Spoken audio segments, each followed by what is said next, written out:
प्रकाश का अपवर्तन। प्रकाश किरण किसी सीधी रेखा में चलती है तो अब किसी पारदर्शी माध्यम से गुजरती है तो अपनी रास्ते से थोड़ा सा विचलित हो जाती है। इसमें का चित्र कैसे होगा? ये कैसा एक माध्यम है, ऊपर वाले को माध्यम 1 बोलते हैं। ये क्या है? माध्यम 2। प्रकाश की किरण सीधी रेखा में चलती है तो इस माध्यम से या पारदर्शी से टकराती है तो इसको जाना कैसे चाहिए था? ऐसे। ये कैसे मुड़ गई? थोड़ा सा ऐसे अपने रास्ते से मुड़ गई। ये क्या है? एक अभिलंब रेखा। तो जिस प्रकार परावर्तन में आने वाली किरण को क्या बोलते थे? आपतित। यहाँ क्या हो जाएगी? आपतित। परावर्तन में क्या बोलते थे? मिलने वाली क्रिया को, किरण को परावर्तित। इसमें कौन सी किरण हो जाएगी? अपवर्तित। ये ऐसे आ गई, ठीक है। ये अपवर्तन हो गया, प्रकाश का अपवर्तन। अब प्रकाश के अपवर्तन के नियम होते हैं। अपवर्तन कितने नियम होते हैं? अपवर्तन के 2 नियम है। कौन कौन से? पहला नियम पूरा उसी प्रकार क्या है? आपतित किरण, अपवर्तित किरण तथा अभिलंब तीनों एक ही तल पे होते हैं। दूसरा क्या होता है? आपतन कोण की जा, अपवर्तन कोण की जा आपस में क्या होते हैं? बराबर होते हैं। तो हम लोग लिखते हैं क्या होता है? आपतित किरण फिर अपवर्तित किरण तथा अभिलंब तीनों कहाँ होते हैं? तीनों एक ही तल पे होते हैं। दूसरा क्या कहता है? आपतन, मतलब आपतन से क्या बनेगा? आई। आपतन कोण की ज्या तथा अपवर्तन कोण की ज्या परस्पर कैसे होते हैं? परस्पर समानुपाती होते हैं। जैसे साइन आई प्रोपोर्शनल, साइन क्या होगा? आर। तो साइन आई प्रोपोर्शनल हटेगा तो एक नियतांक एन लगेगा, क्या हो जाएगा? Sign R. तो इधर क्या करेंगे? साइन आई इधर बटे क्या हो जाएगा? साइन आर बराबर एन। एन का यहाँ पास एक क्या है? नियतांक है, जिसे क्या कहते हैं? जिसे अपवर्तनांक कहते हैं। और इसी को क्या बोलते हैं हम लोग? स्नेल का नियम। इसे याद रखिए, इसे स्नेल का नियम भी कहते हैं। इसे स्नेल का नियम कहते हैं। ये सूत्र, ठीक है, ये स्नेल का नियम है। तब इसको लिख लेते हैं। तो आने वाली किरण क्या बोलते हैं? आपतित किरण। और जो मूल की चली गई इसे क्या बोलेंगे? अपवर्तित। अपवर्तित। आने वाले से बनने वाला कोण आई, मुड़ने से बनने वाला कोण आर। तो आई मतलब क्या होगा? आपतन कोण। और ये वाले आर का मतलब क्या हो गया?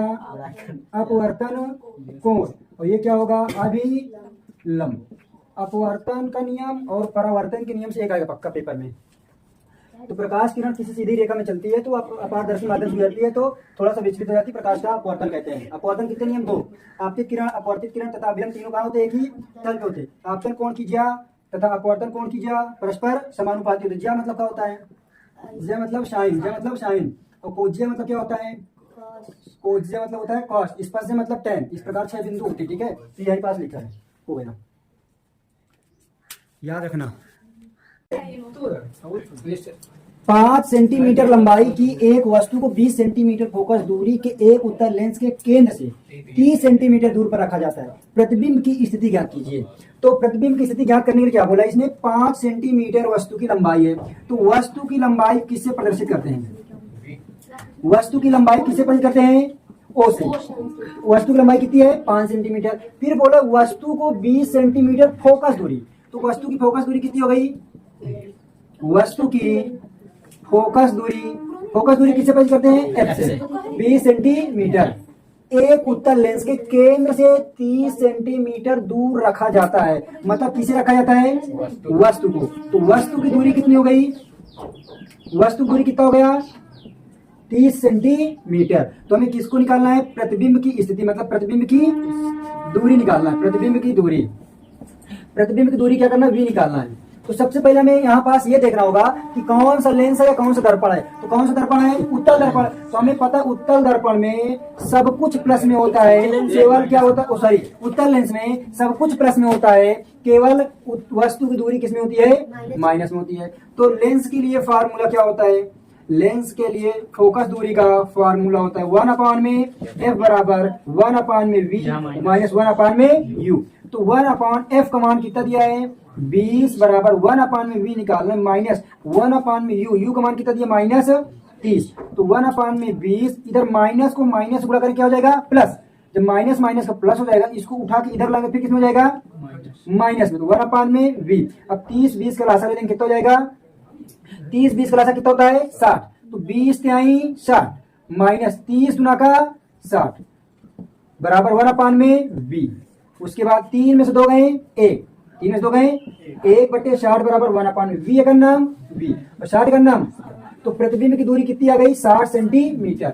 अब हमें निकालना है प्रतिबिंब की स्थिति, प्रतिबिंब की स्थिति तो निकाली, अब आकार निकालो। आकार का मतलब क्या होता है, वस्तु, और जब वस्तु की लंबाई o दिया है तो प्रतिबिंब की लंबाई क्या होती है, प्रतिबिंब की लंबाई को किससे रिप्रेजेंट करते हैं आई से, तो हमें क्या निकाला आई, तो हमने पढ़ा कि रेखीय आवर्धन, रेखीय आवर्धन m बराबर फार्मूला क्या होता है I/में O बराबर V/u।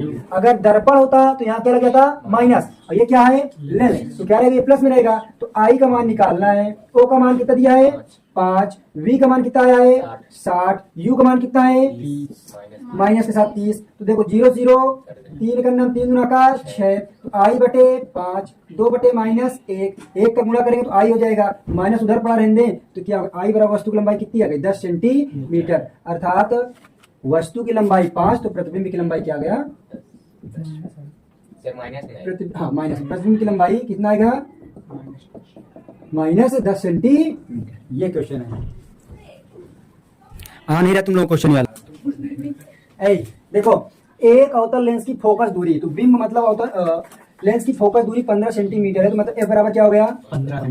बिंब की दूरी देखिए, बिंब को लेंस से कितनी दूरी पे रखें, बिंब का मतलब होता है वस्तु, वस्तु कितनी दूरी पे रखें हमें नहीं पता, इसके द्वारा बिंब का लेंस से 10 सेंटीमीटर दूरी पर प्रतिबिंब को बने लेंस द्वारा वर्धन, तो मतलब प्रतिबिंब की दूरी कितने दे दिया 10 सेंटीमीटर। हमें पता है कि जब लेंस कौन सा हो अवतल, तो सब किसमें होगा माइनस में, अवतल लेंस क्या होता है हमेशा माइनस में, तो 1/f का मान कितना -15, 1/v का मान कितना -10, 1/u का मान, तो देखिए -1/15, इधर माइनस इधर किसमें आएगा 1/10 बराबर -1/u, 15 10 का रास्ता कितना होगा 30, तो 15 गुना का 2 बार में गया तो 2 का क्या करने के ऊपर गुणा, और फिर 10 तिहाई 3 का नाम 3 बराबर -1/u, तो 30 देखिए 3 में से 2 गए 1/30 बराबर -1/u, u का नाम u 30 का नाम, तो वस्तु की दूरी किसमें आ गई